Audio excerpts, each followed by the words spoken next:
Hello everyone, dobrý den, dobrý deň. Welcome at today's session that will focus on Policy Commons, a product from Coherent Digital. Before we start, let me please make a very short introduction about our company and what we do, in case we haven't been in touch. So our company, Albertina e-commerce Praha and Albertina e-commerce Bratislava, our companies are focused on electronic information resources. We've been in the business since 1991, so 32 years already.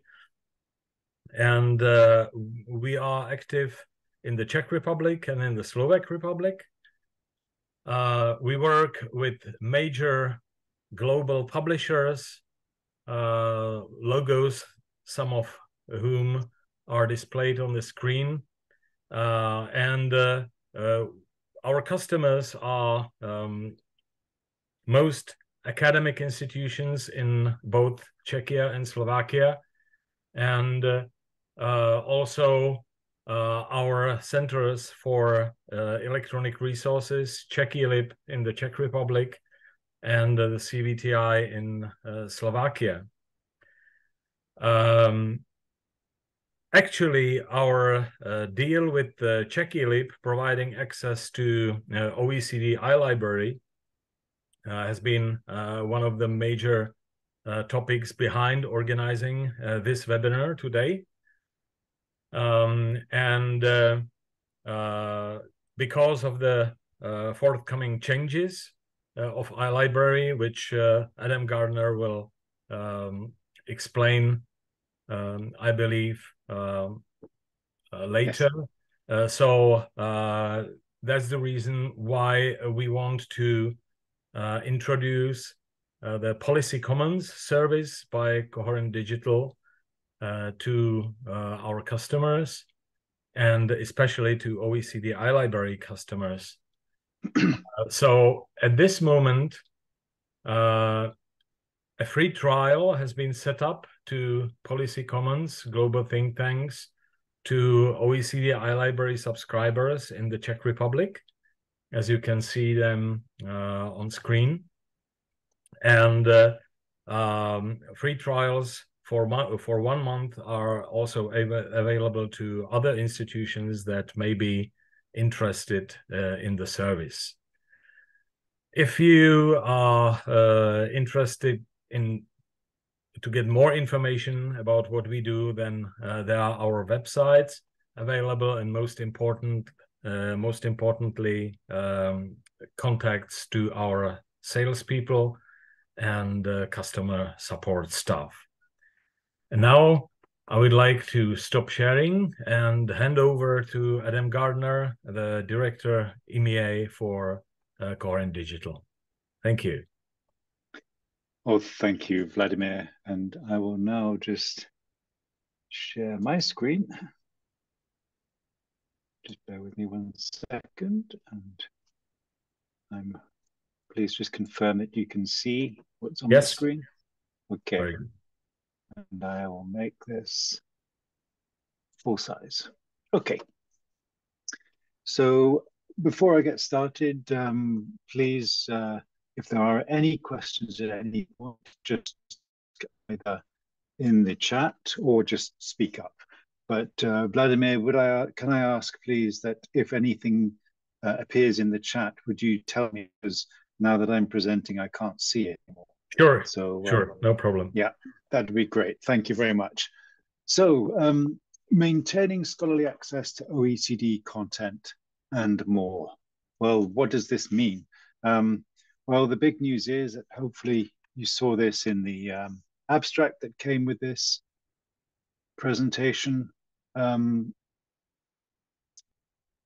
maybe saw that the OECD iLibrary will be moving to open access.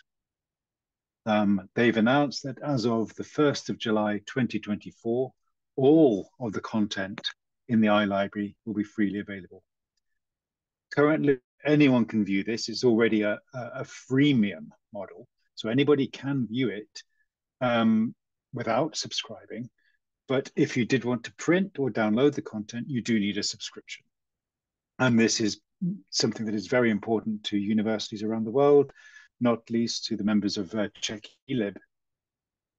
Now, going fully open will remove this requirement for a subscription, and anybody will be able to download and print the 25,000 or so documents that are in the iLibrary. But is this really good news? Well, not necessarily, as I plan to show you that in this case, going open isn't perfect news, isn't the best news. So what will there be? The OECD's plans, as part of its larger strategy for dissemination of information, is that there will be a new OECD website to host all of the iLibrary and all of the content that's on OECD.org. So there are currently two main websites. There's the iLibrary that you know about, the subscription product, and there is OECD.org, which is their main website, on which there's a very large body of content in the form of grey literature documents. There's blogs and all sorts of things, but there's a lot of policy reports that are there totally for free. And here I've just grabbed some examples of what we have on the left side. I'm sure it's familiar to you that we have OECD iLibrary content, in this case in the agriculture and food section, very nicely arranged, nicely organized, with a good interface, very easy to navigate, and it's clear what you do to download the content. And on the right side here, we have some content that's from the OECD.org, the main website. And this is an HTML document, but it's full of data. It's very rich and is equally important. It's a really important piece of content there. Now, there's 57,000 documents like this on OECD.org. And as you know, on the iLibrary, there's something like 25,000 items also. So a big body of content. One thing I'm sure you know very well is that the iLibrary has a very good advanced search facility. And here I've grabbed an example of that. There's no searches in here, but you can see, if you weren't familiar already, you can see that there's a lot of different facets, a lot of filters and metadata terms or index terms, sorry, so that you can refine your search and really hone into the documents that you want. And of course, off the page, there are many more facets that can be selected. So it's clear that this is an advanced scholarly research interface. So why do I show you that? Well, when the OECD moves to open access, there will be a new website, and this will combine the iLibrary and OECD.org and put all of the documents in one place on this completely new website. It will be 100% open for downloads and printing, as well as viewing on screen, of course, which is already free. So everything will be 100% open. However, it will not include scholarly search tools, the kind of search interface I just showed you. There'll be no real metadata or exposure of the metadata. No index terms, there's no counter stats, there'll be no integration with discovery services or anything like that. Essentially, it's just going to be a document store with a very, very simple search and browse facility. There's not going to be any complex search. The scholarly search environment that we're used to and that we expect will not be there. In addition, 85% of the grey literature that's on OECD.org will not be moved across. They are only moving 15%, the newer material, across to the new site. So there's going to be a loss of some seriously important content, really, really important content that should be preserved and open, even if just for historical purposes. It needs to still be available. So all in all, The new combined resource, although free, will not be an effective scholarly resource that can be searched in the way that you, as librarians, and your users, be they professors or undergraduate students, it can't be searched in the way that they expect. So what is our response to this? Well, my company, Coherent Digital, believes that this is a disaster for academic users and for libraries. To lose the scholarly interface, to lose functionality, and more importantly, to lose content is unthinkable for us. So we have indexed all of this content already. All 25,000 iLibrary items and 57,000 OECD.org documents are already fully indexed and fully searchable and retrievable from Policy Commons global think tanks. We have retained all of the grey literature from the OECD website. The 100% of it. So the 85% that is not going across to the new website, we have preserved that. It's loaded onto our site. And we present this to you with a scholarly interface, with all of the search filters and the facets that you expect to see, which actually are quite similar, just by coincidence, quite similar to what the OECD actually have. And we'll look at this in more detail in a live demo, but you can see that this is the advanced search functionality that's in the Policy Commons platform, with lots of different index terms and possible filters.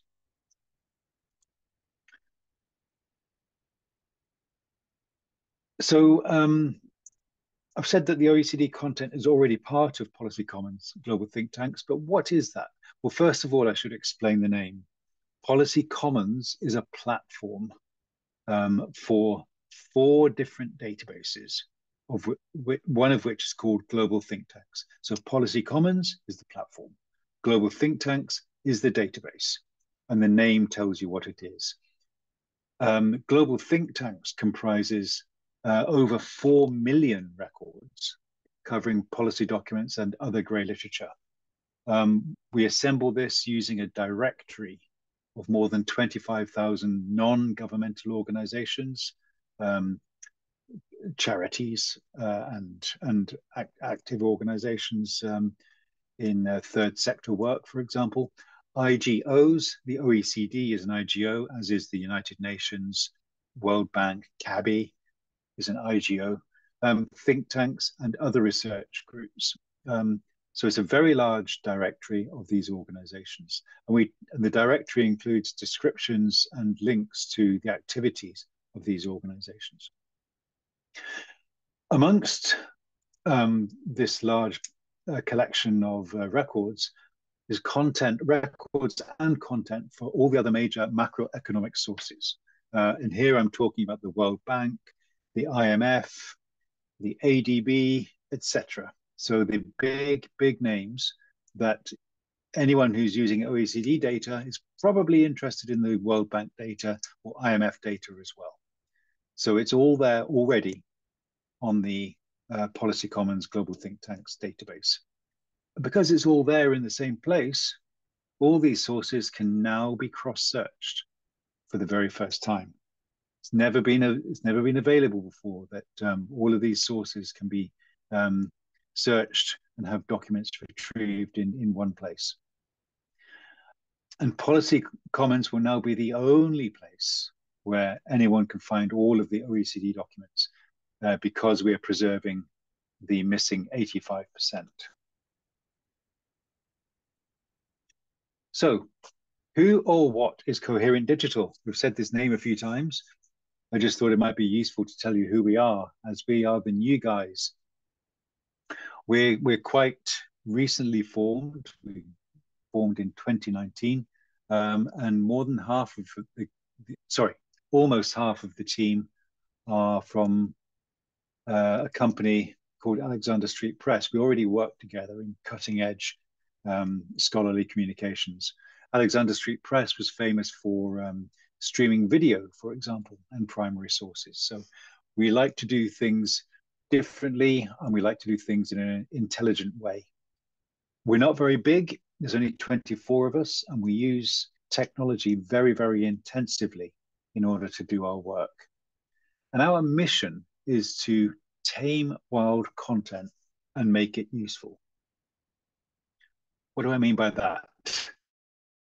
Well, this image, you may have seen this before, but this is an image from about 20 years ago now, as I understand it, but it is a schematic diagram of the internet. And you can see it is a bit of a confusing blob, but everything is interconnected. However, how does one navigate from here to here to here to here? Well, yes, of course, we have Google and other search engines, and of course, our scholarly information products.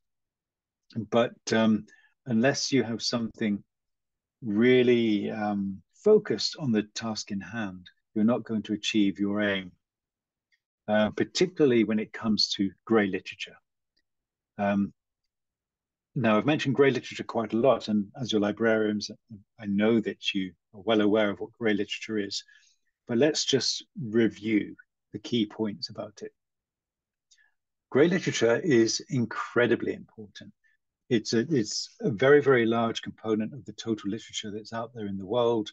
We estimate that almost 600,000 new reports are published each year as grey literature. And this represents $22 billion per year of research money. So we have a huge body of research reports representing a very, very large body of the research carried out, available for free and posted on the web. It's also high quality. Many people believe that grey literature does not go through a peer review process. Well, that's partially true. It doesn't go through the same peer review process that, let's say, a journal article does, but it does go through a peer review process of some sort.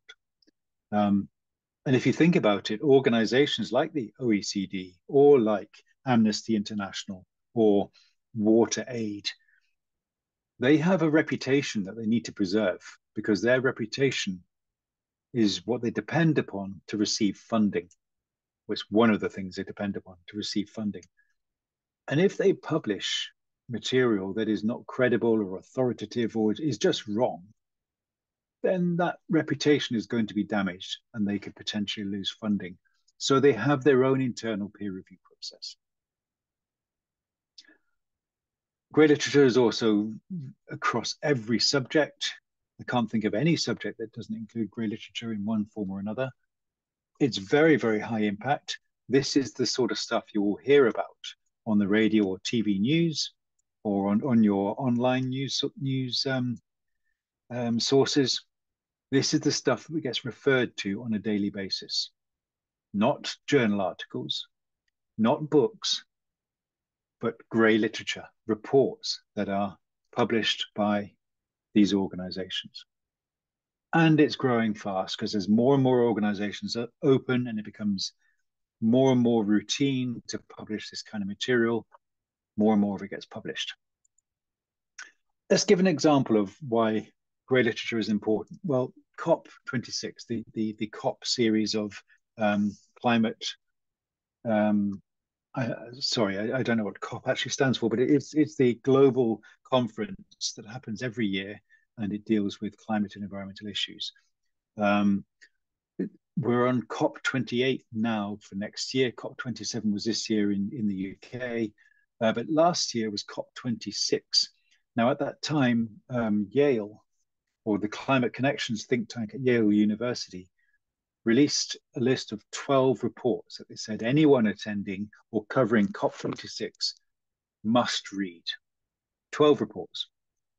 Only one of them was in a published journal. The remaining 11 were all grey literature. And these are must-reads for one of the most important conferences, for one of the most important issues facing the world today. And it's relying on grey literature. So then people often say, well, is this grey literature trustworthy? Well, I've already mentioned reputational risks, and here's some of the names behind this grey literature, the IPCC, Intergovernmental Panel on Climate Change, the preeminent UN organization that is doing research, coordinating research and publishing in the world of climate change. You can't get better for this group. And you can see many of the other names. Many of them are, UN organizations, the World Meteorological Organization, British Academy, something from Yale. The names speak for themselves. So yes, grey literature is trustworthy. But it does have its challenges. This is where the page turns red. Grey literature is all over the place. It is, as we call it, wild content. There's no structure around it. People that publish grey literature generally don't have a publishing or library background. They don't know about things like DOIs and other identifiers or metadata or index terms or anything like that. They really don't care. They just want to get their data out there. And contrary to what I said about reputational risk, there are some organizations that just don't care.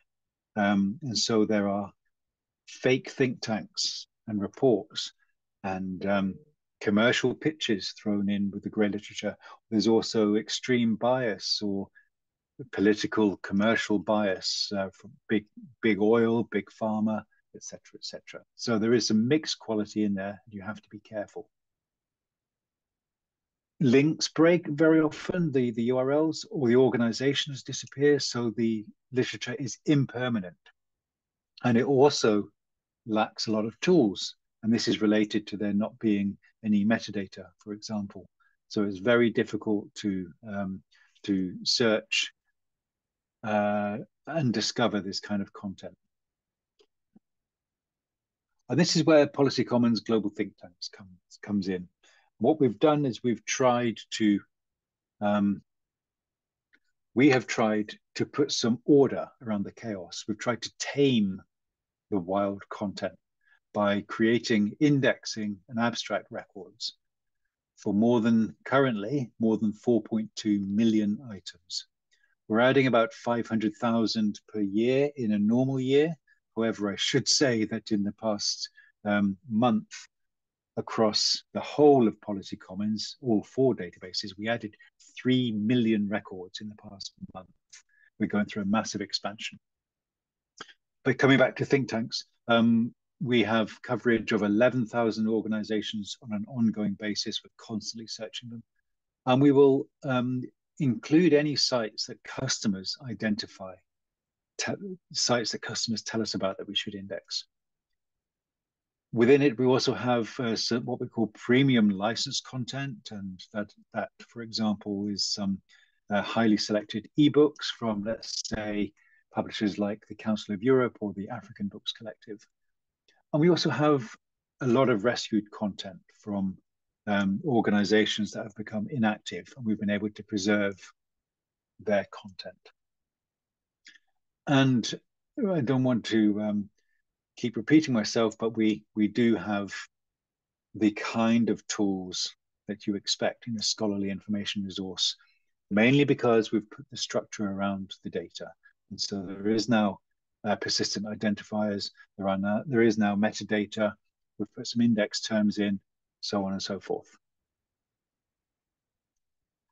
Very quick view of some of the organizations that we're indexing. You may recognize some of these logos, big ones like the UN Environment Programme, but then there are smaller ones like Freedom House, something I'd never heard of before. Then some German institutions, obviously the EU. So it's a huge mix of very well-known, very large organizations and some very small ones. The subject coverage is extensive. We cover every subject, really. Anywhere that there's policy, we cover it. And if you think about it, you have policy around social care, housing, education, health, of course, but you also have policy around transport, energy, defense. The list goes on and on. And the types of documents that we have, or the types of content, is wide and varied. Okay, I was talking for quite a long time, so I'm now going to break and give you a demonstration. But while I'm just switching the screen over, if there are any immediate questions, please do let me have them now. Bear with me 1 second.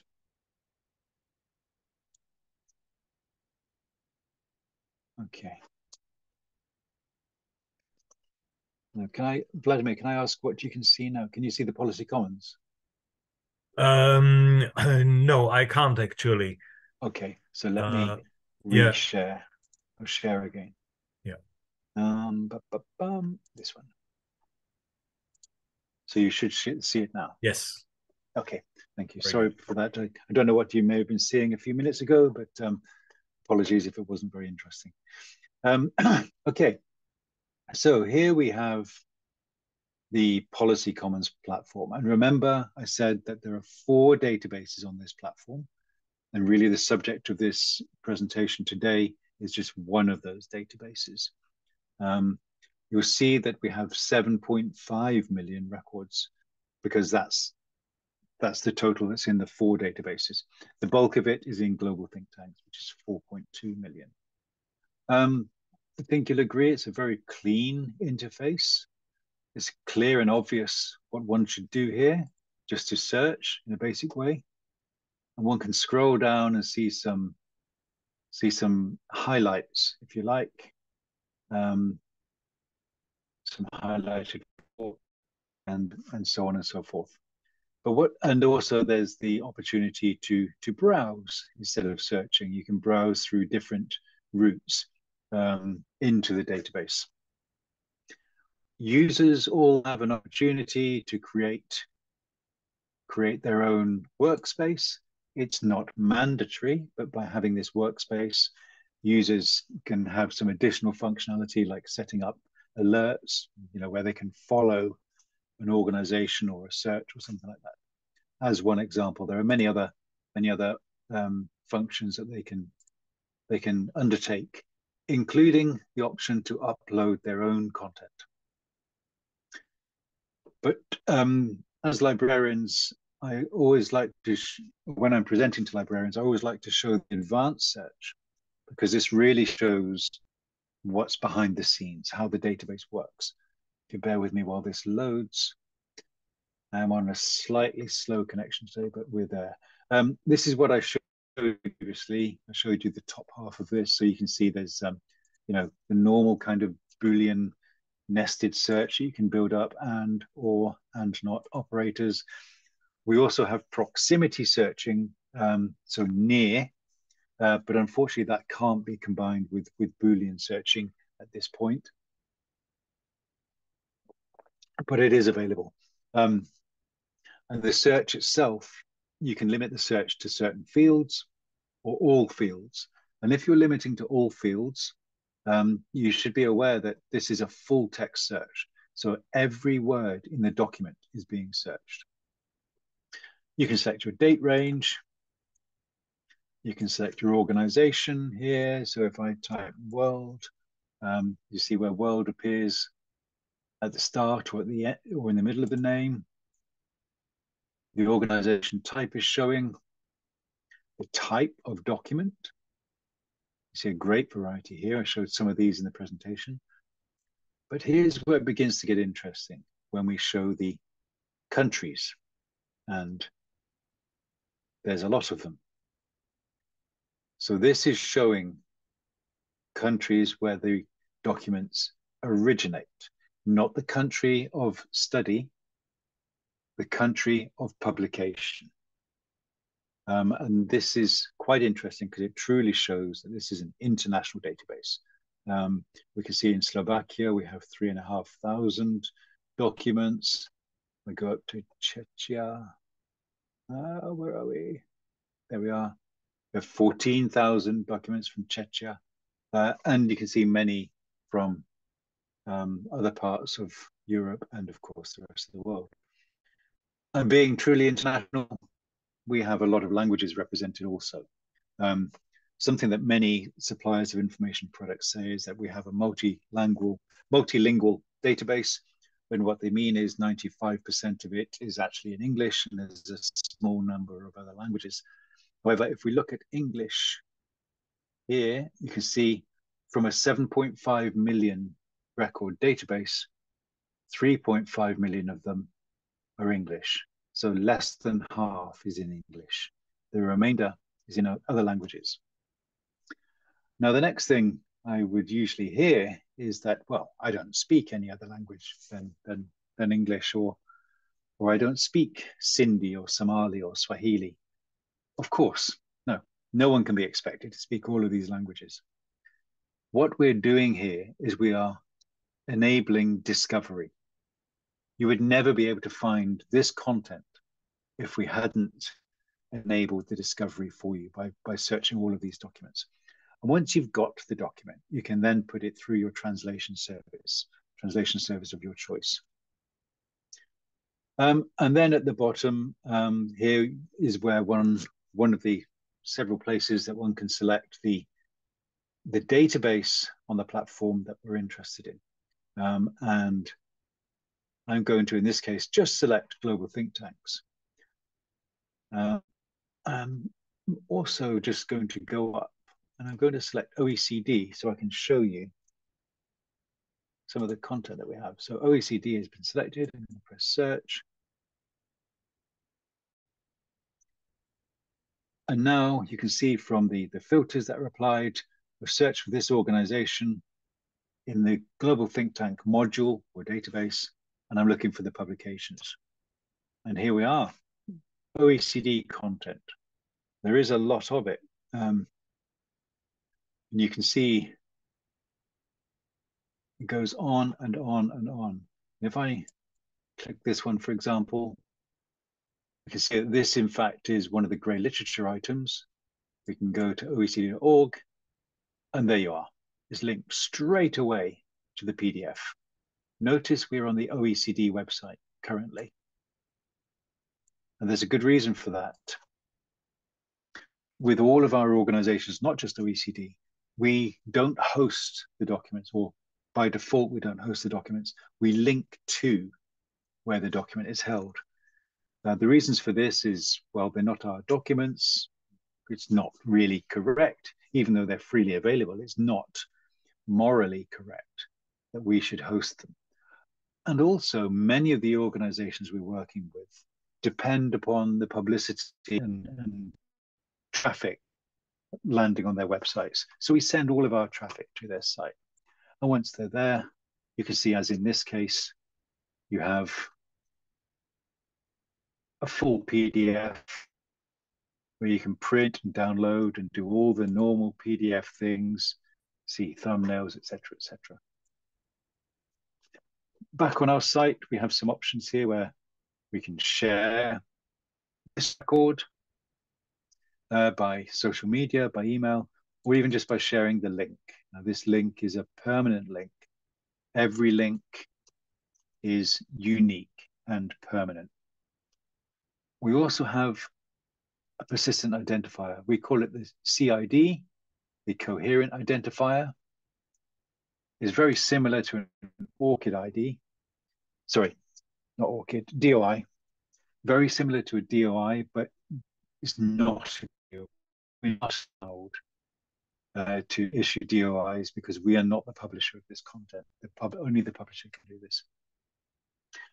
And then you can see there's some basic metadata and the summary of the document.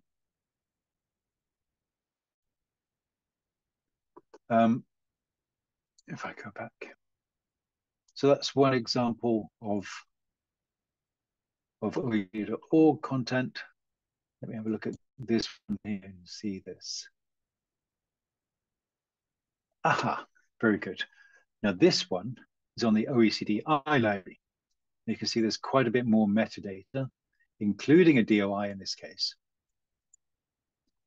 But we still have our persistent identifier, the CID. Everything else is the same, including this logo on the right side where you can click to view information about the organization. You can see what they have. And of course, you can see all of the documents that we have there. But yeah, you can see a description of that organization. In this case, just the OECD. And then if you want to read the document, you just click the link. And you see that URL is now opened on the OECD iLibrary. And again, this is probably familiar to you, how the OECD looks. And you can read on screen. Currently, if I were to click to download the PDF, I would be faced with a paywall because this content is not yet open. But when it does go open, we'll be able to get hold of the PDF as well. But currently, I can just read this on the screen. And then this is loading here. So this is the OECD's viewer, so I can read that document without any problem. Okay, let me go back. I'm going to take these filters off. Take that filter off.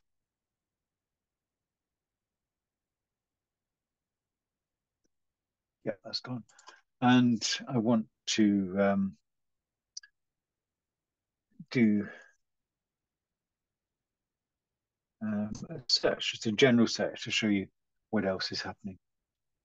Okay, so I did a fairly basic search on inequality indicators. But you see I have a very large number of results, which obviously under normal circumstances, I would then try to refine down. You know, I could say, well, I only want to see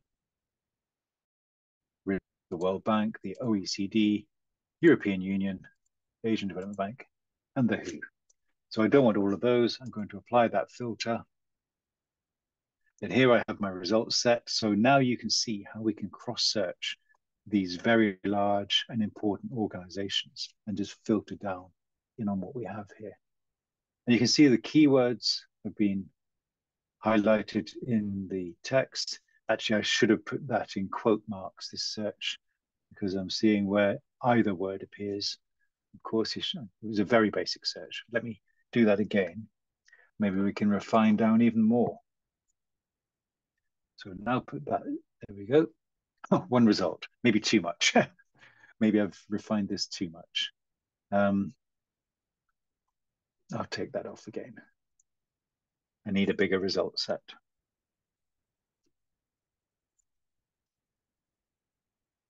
Okay. So now we have all of these results. If I scroll down, I can see where the term is appearing in the text. And what I'm looking for actually is one with a few tables. I'm going to keep scrolling. And here we are. This is useful. Well, maybe not that one. Yeah. So one of the things that one of the functions we have in Policy Commons is we identify when there are tables. Okay, it's a very basic table. But we identify when there are tables that can be useful information. So our software scans through all of the documents that we are indexing, identifies where there are tables and isolates them. And one can either download them just in this format, so you can drop that image straight into your own PowerPoint or something, or teaching notes, or more usefully, we can extract straight to Excel. And I'm opening Excel any moment now when my computer wakes up. Yep. And now if I bring this onto the screen so you can see, here is that table has been extracted. It's a very basic table, but it's been extracted into Excel format, and now I can do what I like. I can now do some further analyses or create my own charts or what have you. That was a basic table, but if you imagine a very large table of data, then you can, oh, here we are. These large tables. you can see that if I were to rekey this, for example, this table, I download this, it's going to take me a long time. And it also might not be very accurate. I might make mistakes. Oops, excuse me. I'm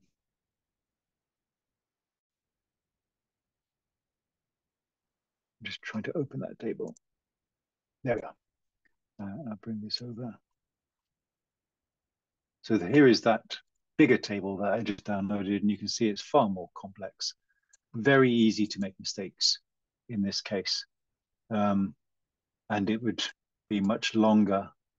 You'd spend far more time trying to type all this in. Note that some of the special characters are not resolving. This is not a problem within the system. This is simply because my Excel is not set for this language.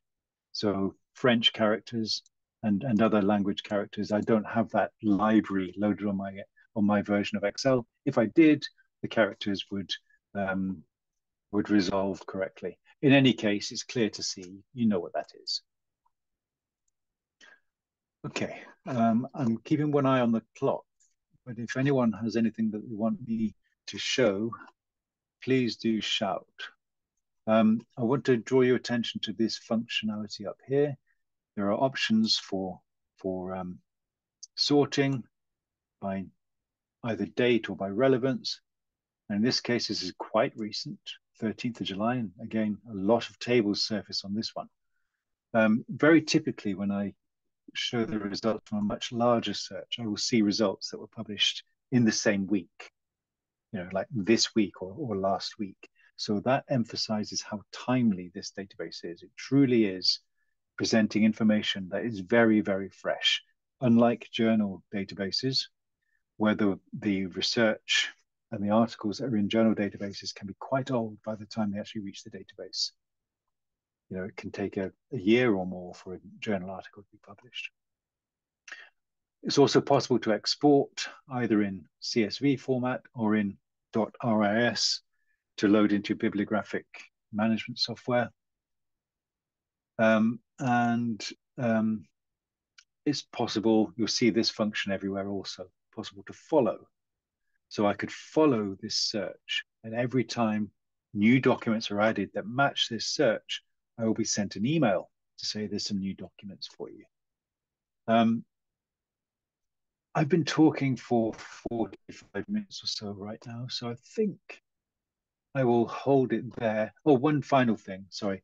I'd just like to show you the lists. Lists, these are something that they can be either a teaching tool or a research tool.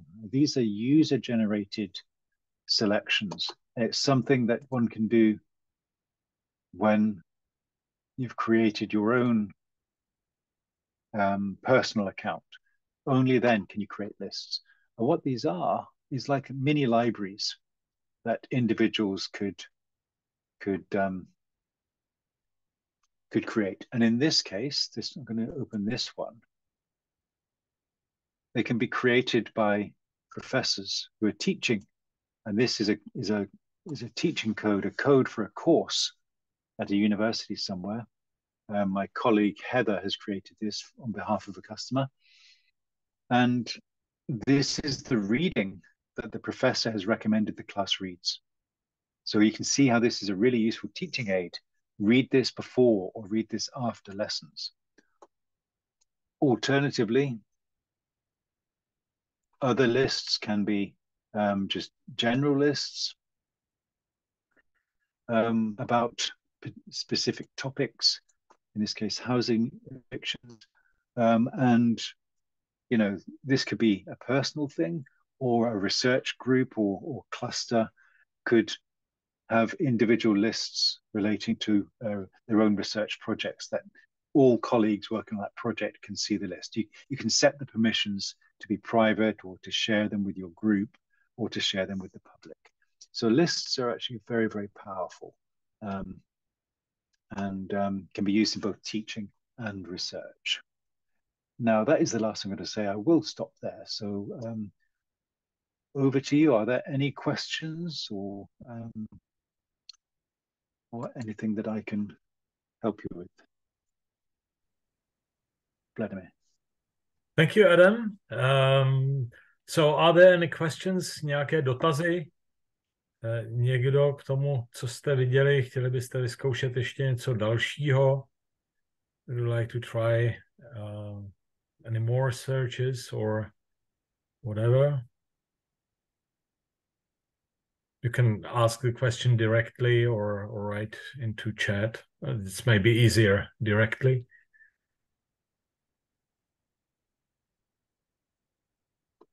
Okay, it doesn't look like that. So, Adam, many thanks. I think it was. Well, thank you. It was really a great presentation. Just very thorough. before we wrap up, just to tie everything together, if there aren't any questions, I just want to emphasize that the move of the OECD is the right move to make their content open and accessible. It's a very responsible and it's a very desirable move. Unfortunately, their method for doing this is not serving the academic community particularly well, and this is why we have stepped in to try and remedy this problem. And I hope you can see the power of what we've put together. It's not just the OECD content. There's content from thousands of other organizations all in one database, and this database will serve not just your OECD customers, your economics users or your related users. It will serve every department, particularly the social sciences, but every other department will be served very well with this. It's something that I believe has a place in every serious university that's takes care of its staff and students for their teaching and research needs. So yeah, I just wanted to finish off and tie things up. Very good. Thank you. If there are no questions, then let's just leave it as it is. I think that I just wanted to repeat that there is the option of a free trial, even for those institutions that don't yet have it open. If you'd be interested in the pricing for your organization, then we'll be happy to help as well. I think that Policy Commons is really an interesting product, an appealing one, and we are looking forward to be hearing from you. Thank you very much. Thank you, Adam. Thanks to everyone who participated. And thank you very much. Speak soon. Bye-bye. Thank you. Bye-bye. Bye. Bye. Doviděně. Doviděně.